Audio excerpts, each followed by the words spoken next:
viernes, únete al podcast de Smart Coach, donde cambiar hace bien. Hola, ¿cómo están? Muchas gracias por estar acá como cada viernes en Cambiar Hace Bien de Smart Coach, nuestro podcast que puedes encontrar en nuestro canal de YouTube, también en Spotify, Apple Podcast, Google Podcast y en las diferentes redes, y siempre también en cambiarhacebien.com con todos los episodios donde nos reunimos como cada viernes a conversar con especialistas en diferentes materias para abrir perspectivas, aprender un poco más de tendencias, conocernos mejor y poder seguir creciendo en estas herramientas tan importantes que nos permitan ser más adaptativos, poder ser más flexibles y con ello poder responder mejor al cambio, porque estamos convencidos de que cambiar hace bien. Hoy tengo un invitado desde Ecuador, aunque su acento nos hará dudar de su locación, pero bueno, muchos años en Ecuador, pero hay ciertos países que les cuesta más perder el acento. Vamos a estar conversando en unos segundos con el doctor Carlos Rossi. Él es especialista en temas de gestión del cambio, de liderazgo, inteligencia emocional. La verdad que su currículum es muy extenso. Cuando le pregunté antes de esta conversación cómo lo presentaba, me dijo, Carlos Rossi me queda fantástico. Así que estamos para conversar hoy día sobre un tema muy interesante que tiene que ver con la adaptación y la plasticidad cerebral. Don Carlos Rossi, querido amigo mío, un gusto que estés acá. Muchas gracias por aceptar la invitación a Cambiar Hace Bien. Hola Isaías, ¿cómo estás? Gracias por la invitación, y sabes que es un gusto siempre conversar con vos, y aparte que te aprecio muchísimo, así que vamos para adelante.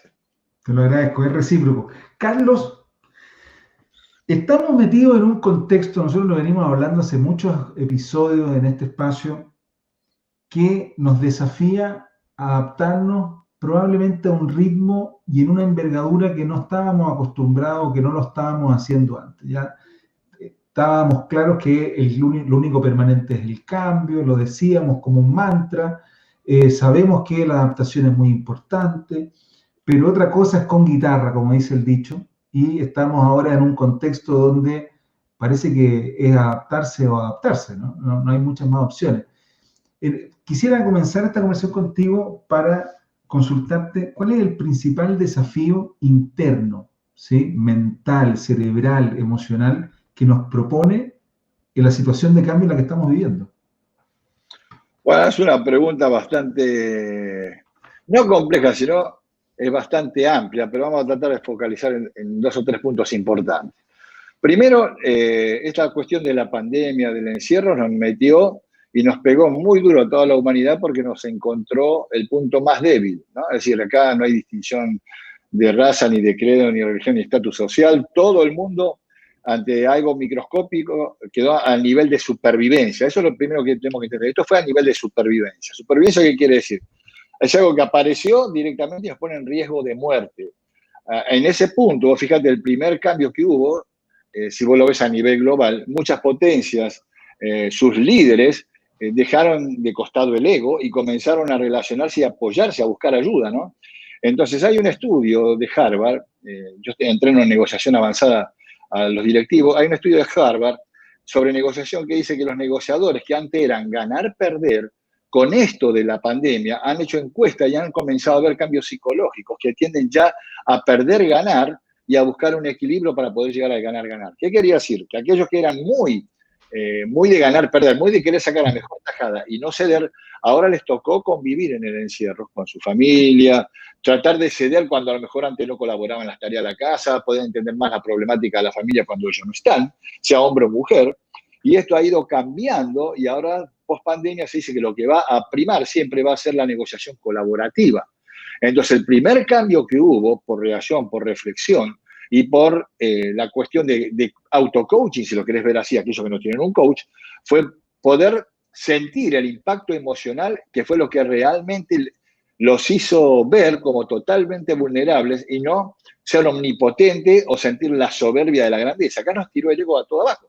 Entonces, el primer cambio grande que esto dejó fue un cambio emocional que repercutió, y ya se están viendo en los estudios, que este cambio va a ser para siempre en la persona. Aquellos que lo vivieron de forma profunda y lo sintieron realmente, van a cambiar definitivamente su forma de pensar y van a ser más colaborativos. Y la otra cuestión es, hay hogares que no les fue tan bien así, ¿no? Calculaba un hogar en donde a lo mejor había problemas de relación, esto se pudo haber agravado. Entonces, no en todos los hogares es lo mismo, pero normalmente el primer impacto que hemos tenido, la primera adaptación del cerebro a través del sistema límbico fue, muchachos, tenemos variables de supervivencia, así que dejá el ego, andate para allá, mejor agarro la compasión, agarro por acá la comprensión, agarro el amor, me dedico a la familia porque es lo más grande que puedo tener. Y ahora la valoro más porque estoy a punto de morir si no me cuido. Entonces, el primer impacto grande fue la adaptación emocional. El sistema límbico tuvo un gran trabajo junto con el córtex, porque si vos modificás tu parte emocional se va modificando, la toma de decisiones también, porque involucra en los 6 pasos de la toma de decisiones los temores, la ansiedad, el estrés. Si vos vas cambiando emocionalmente, también se ajusta a la toma de decisiones efectiva, ¿no? Ahora, Carlos, hay personas que pareciera ser que cuando ocurren situaciones como esta, no es que estén, no que no les pase nada, ¿no?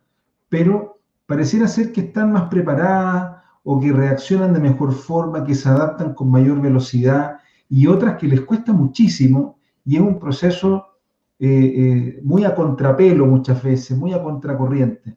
¿Cuáles son las variables que nos podrían hacer, no sé si es más resiliente la palabra, pero al menos sí más adaptativos? Mira, ahí hay varias variables. La primera es, primero, tu temperamento. Vos sabés que la personalidad se compone de carácter y temperamento. El temperamento es el componente genético que no se modula, no se modifica, pero se altera con la presión familiar, laboral y social. Y el otro, que es la interfase de relación, que es el carácter, es lo que yo te muestro a vos. Pero normalmente se dice que el carácter no es la persona, porque puede ser fingido, como los actores, sino que debes considerar o tratar de detectar el temperamento, que es la energía, que ya viene en la sangre, en los genes, que te va a hacer bajo presión reaccionar de una forma u otra. Ese es el punto límite que puede demostrar cómo una persona va a reaccionar y va a ser estable sus valores. ¿Qué quiere decir? La estabilidad emocional que a vos se te forma desde que naces con la interacción de tu hogar, sobre eso se montan tus valores que los aprendes por referencia. Entonces, lo que vos me estás comentando, ahí intervienen tu estabilidad emocional, tu temperamento, cómo fue tu crianza y también qué valores aprendiste de papá y mamá, porque a lo mejor tus padres salían y te decían, mira, no saludes a nadie que no tiene nuestro nivel y aprendiste un antivalor. Entonces, el hecho de adaptarte al cambio depende de muchas cosas. Influencia genética de ciertas habilidades, los patrones que aprendés, la estabilidad emocional que tenés, pero por sobre toda la cosa va a ser definitivo que aprendas inteligencia emocional si no te podés controlar para poder llevar una buena vida armónica. Ahora, Carlos, eso de lo que uno trae, ¿no? Sí. Y uno trae tantas cosas, pero al menos yo tengo la mirada de decir, bueno, sí, está bien, uno tiene que considerar lo que uno trae, pero si uno no trae cosas que le sirven mucho, tampoco es que uno esté condenado, ¿no? Uno puede aprender, puede cambiar, puede trabajar. Entonces, respecto a ese tema de plasticidad cerebral, ¿qué habilidad o cómo poder trabajar para ser más adaptativo, para ser más creativo, para ser más flexible y aprovechar este contexto que sin duda nos pone en una situación de mayor desafío para poder entrenar el músculo de la flexibilidad y la adaptación y poder salir fortalecidos de esta experiencia? Mira, el hecho de los arrastres genéticos o las potencialidades genéticas que uno puede tener, nunca te van a marcar y te van a condenar, salvo que uno venga con alguna afección, alguna enfermedad patológica y necesite tratamientos especiales. Pero si no, el resto siempre es cambiable, pero dependiendo de qué. Dependiendo primero de la humildad de la persona, detectar y aceptar lo que deba cambiar. Segundo, las personas que son muy reactivas, de temperamentos muy fuertes, les cuesta ceder y a veces tienen un ego un poco grande, se mezcla con el ego. Entonces, lo que yo hago en coaching cuando me toca esta cuestión es, por ejemplo, les aplico, yo soy maestro de Kung Fu. Hace muchos años, se habla de 47 años que practico Kung Fu. O sea, hay que tenerte amigo mejor. Sí, ahí le damos. Entonces, lo primero que hago es los relajo con meditaciones. Es decir, antes de empezar una sesión de coaching, lo relajo. No empiezo sin hacer relajación. ¿Por qué? Porque vienen muy tensos, son personas de reaccionar y normalmente cuando han tenido problemas están bloqueados. Entonces, lo primero que hago es bajar el nivel de ruido, de tensión y después comenzamos a trabajar. Y es increíble. Después de una relajación, la persona habla más lento, vos lo notás, está más tranquila, está más abierta. Entonces, toda esta cuestión de la plasticidad neuronal para adaptarte al cambio, en cada persona es distinto. En un emocional, es una persona que tiene muchas inseguridades. Le tienes que brindar seguridad cuando se manifieste, con lo que le diga, mostrarle tu respaldo y que todo va a salir bien. Si es una persona que es más de temperamento fuerte, bajarle los decibeles para que pueda comprender, pensar y reflexionar mejor. Hay otras técnicas también, esto no es la única relajación. Pero si es una persona centrada, ecuánime por naturaleza, esta persona se sienta, habla, vos por ejemplo sos ecuánime, te sentás, hablás y tenés la capacidad de escuchar y reflexionar.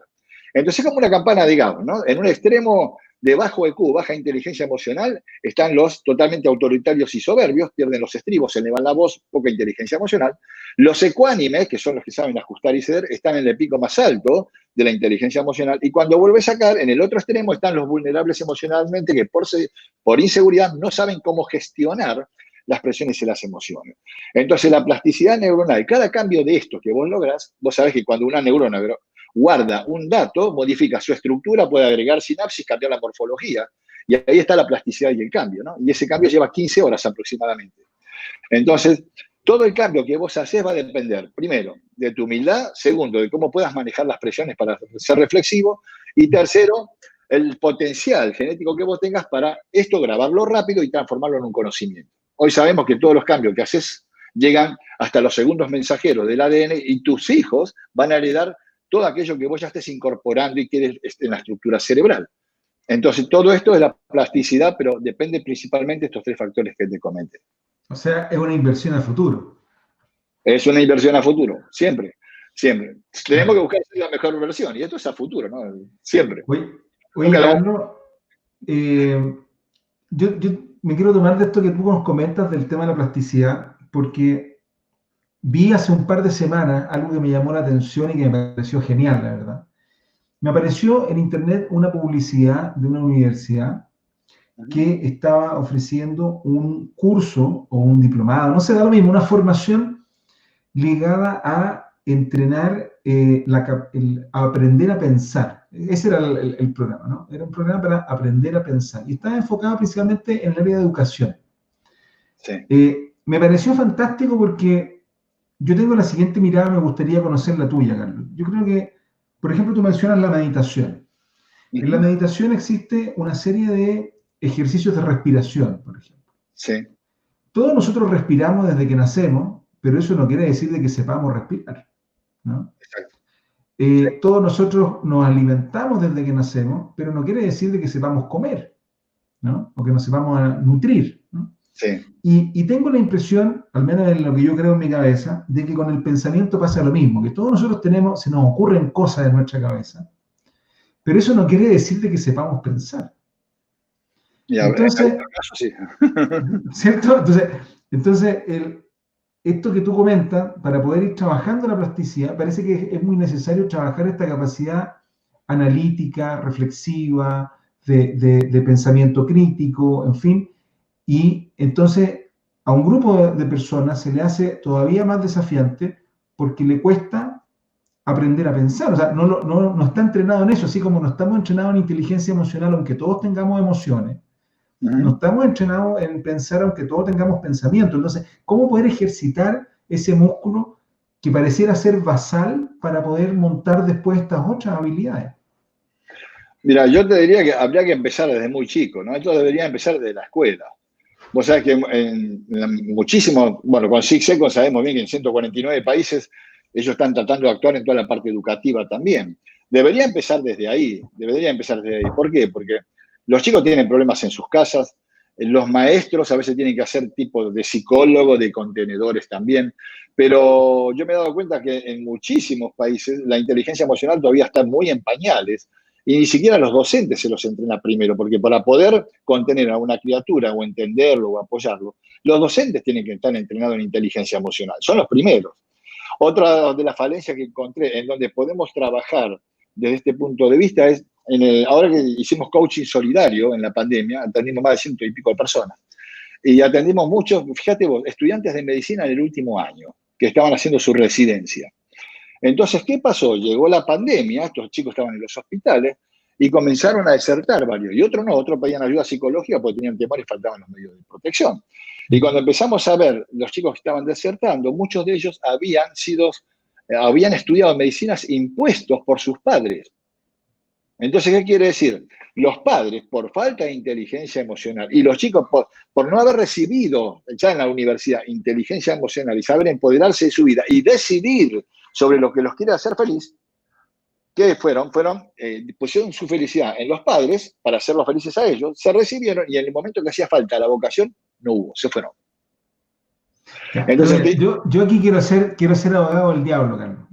Dale. A mí me gusta poner el contrapunto en este tema, porque yo tengo, esto es una opinión muy personal, ¿no? Puedo estar profundamente equivocado, pero yo creo que la felicidad vale poco, ¿ya?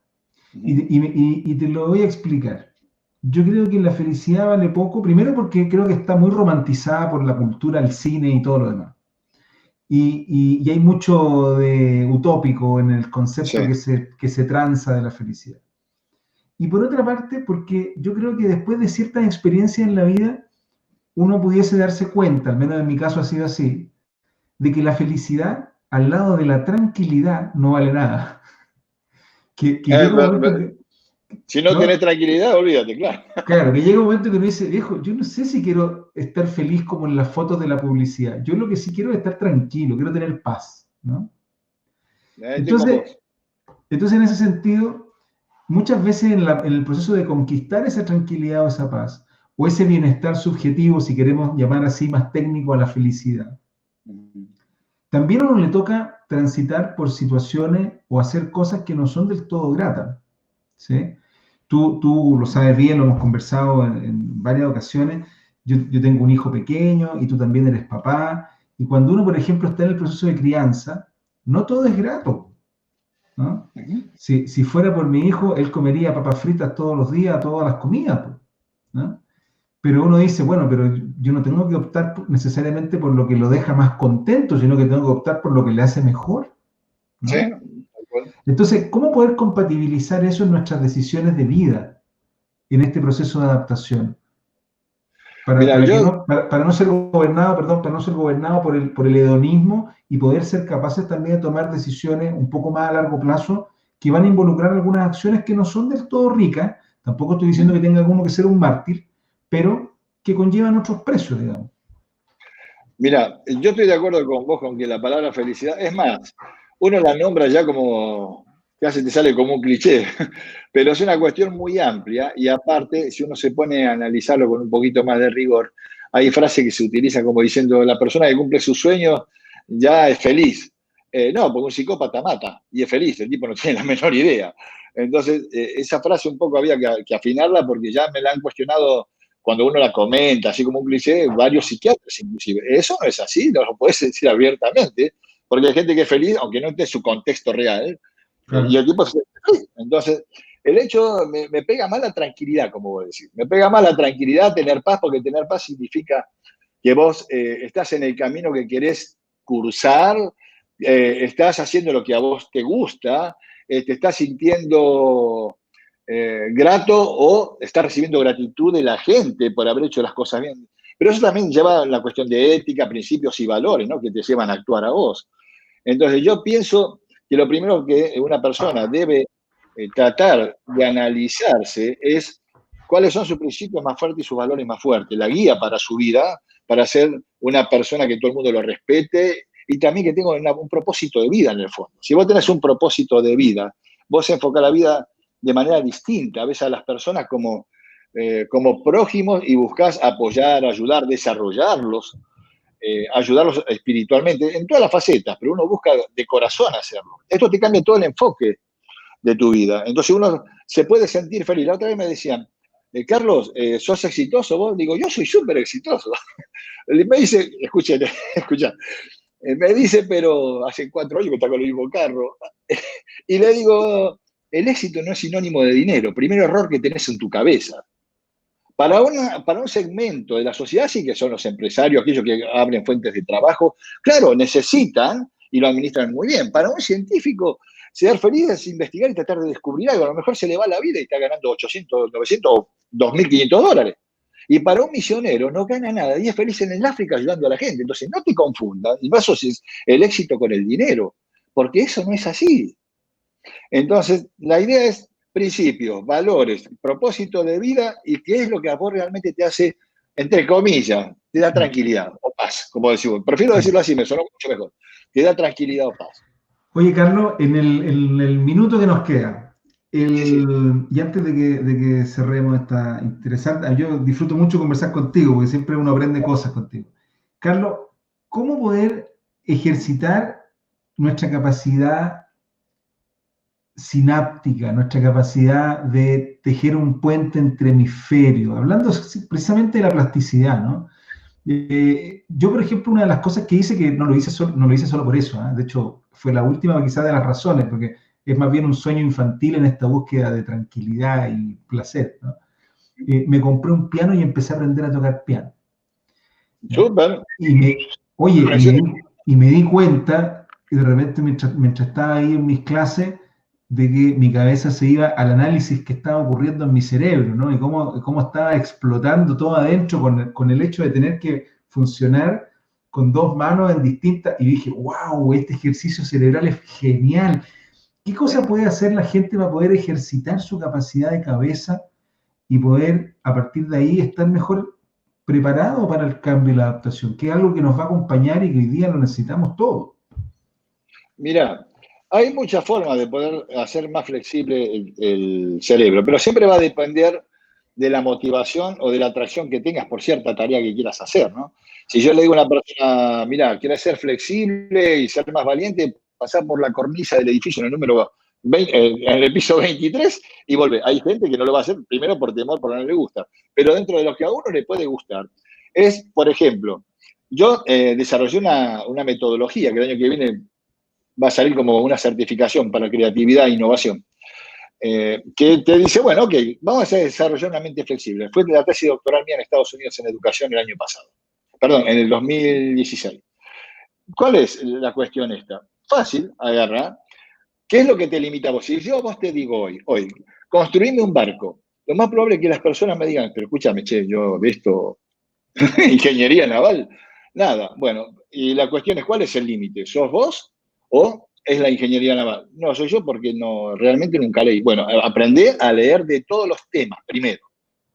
Leete de todas las carreras de los temas. Y segundo, aprender o empezar a desarrollar o a estimular la imaginación, que es la capacidad de reproducir escenas, objetos con los ojos, digamos, con los objetos que no estén presentes. Y eso a vos te permite un objeto imaginarlo de los 360 grados, aunque no esté presente, es lo mismo que si tenés un problema, buscarle la solución desde todos los ángulos. Pero se la vas a buscar con diferentes conceptos o modelos de diferentes ciencias. Eso te multiplica la capacidad de combinar datos y la mente totalmente flexible. De hecho, una de las formaciones que tuve por 3 mentores fue ser multidisciplinario y me entrenaron de esta forma. Yo no entendía por qué hace 30 años atrás me hacían aprender biología molecular, inteligencia artificial, matemática, todo en la cabeza. Y el resultado es fabuloso, ultra flexible. Ahora, con respecto a lo físico es otra cosa. Porque en lo físico te tiene que gustar, no te tiene que cansar, te tiene que gustar ser disciplinado. Pero lo ideal es que las personas puedan mínimamente tener de 20 a 40 minutos diarios de caminatas o de trote. Verdaderamente lo que oxigena el cerebro es la caminata. El trote no tanto. Hay un estudio de Harvard que dice solamente caminar oxigena más. Y después hacer algún tipo de actividad que no sea la que vos hacías normalmente, como para que el cuerpo, la memoria de los músculos vaya cambiando, se vaya entrenando. Pero lo que te va a hacer realmente flexible para adaptación es la parte cognitiva. Ahí sí, sé multidisciplinario. ¿Para qué? Esto es así, conocimiento multidisciplinario, análisis interdisciplinar y salida del resultado transdisciplinar. Si vos te entrenas con varias ciencias, operás con varias ciencias, las salidas las puedes dar en cualquier ciencia y te puedes volver un resolutor de problemas en varios campos. Y eso pasa. Hay millones de personas entrenadas así. Entonces, esa sería mi sugerencia. Lectura multidisciplinaria, imaginación y ponerte a practicar y a crear. Don Carlos Rossi, oye, ha sido un placer. Yo voy a dejar acá en pantalla los datos para la gente que te quiera contactar en tu página web, dr.carlosrossi.global o en Facebook como Dr. Carlos Rossi, ahí de Dr. Carlos Rossi. Carlos, te mando un abrazo grande. Muchas gracias por haber estado acá conversando en Cambiar Hace Bien y mucho éxito en los proyectos que se vienen. Gracias, Isaías. Sabés que te quiero muchísimo. Me alegro que vayas teniendo éxitos en todos los proyectos y vas creciendo cada vez más. Un beso grande a tu hijo y seguimos en contacto. Muchas gracias, Carlos. Y gracias también a toda la gente que nos acompaña cada viernes acá en Cambiar Hace Bien, ya lo saben. Se pueden suscribir en nuestro canal de YouTube, en Spotify, Apple Podcast, Google Podcast, y cada viernes traemos una nueva conversación, porque cambiar no solo es necesario, sino que también nos hace bien. Un abrazo grande, que estén bien. Chao, chao.